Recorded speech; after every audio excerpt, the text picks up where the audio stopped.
We have looked until now at terrigenous rocks. We have seen that they derive from the mechanical and/or chemical erosion of pre-existing rocks. We look today at carbonates, a large and very important family of rocks which form in a completely different way. Carbonates form by the extraction of calcium carbonate, CaCO3, from seawater. Very often, extraction is controlled by organic activity. The beautiful corals you see in Barrier Reef, for instance, are great factories of carbonate rocks.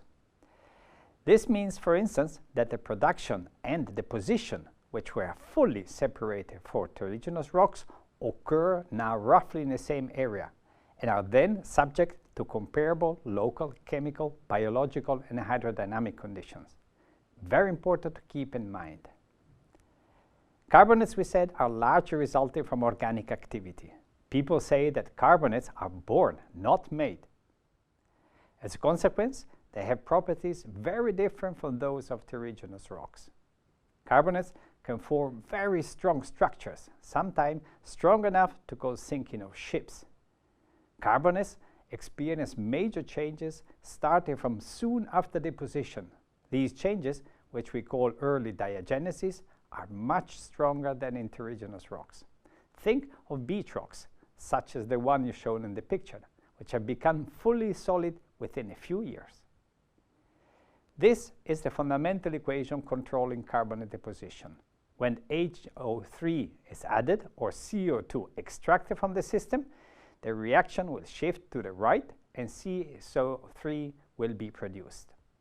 Calcium carbonate can be extracted from seawater by inorganic or by organic processes.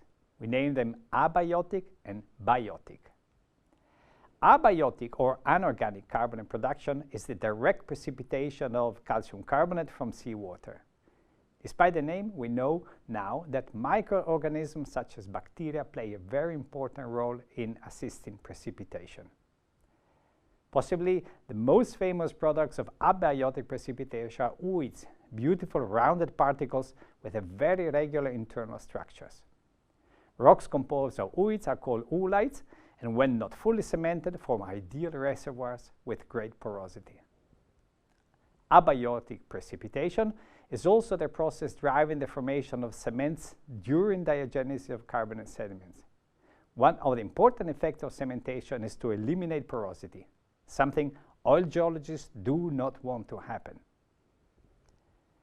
By far, the largest amount of carbonates is produced from seawater by organisms. Flourishing communities of plants and animals form the carbonate factory. The characteristics and efficiency of the factory are controlled by living conditions. Because photosynthesis is the process which conditions life of a large number of organisms, light is probably the most important control on skeletal precipitation. In clear waters, light can penetrate through several tens of meters. Muddy waters are not good for carbonates.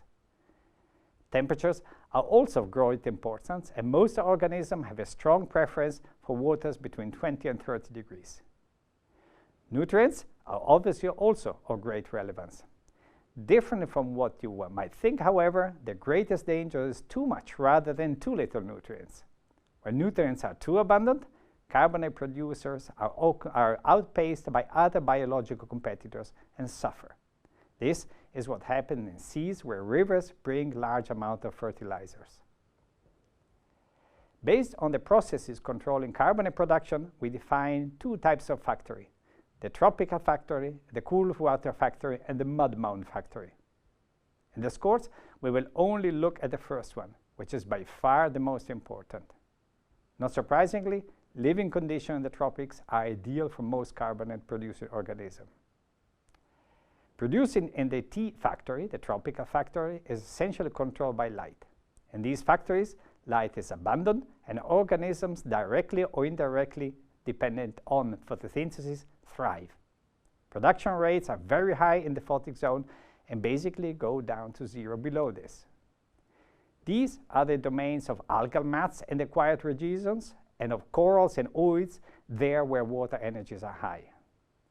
The distribution of the tea factory is then directly related to the intensity of light and to temperatures. Tea factories are typical for the domain between the tropics. Combining the knowledge on carbonate production processes and oceanographic settings, we define two main types of carbonate settings: carbonate ramps and rim platforms. We will look at these systems in the next clips.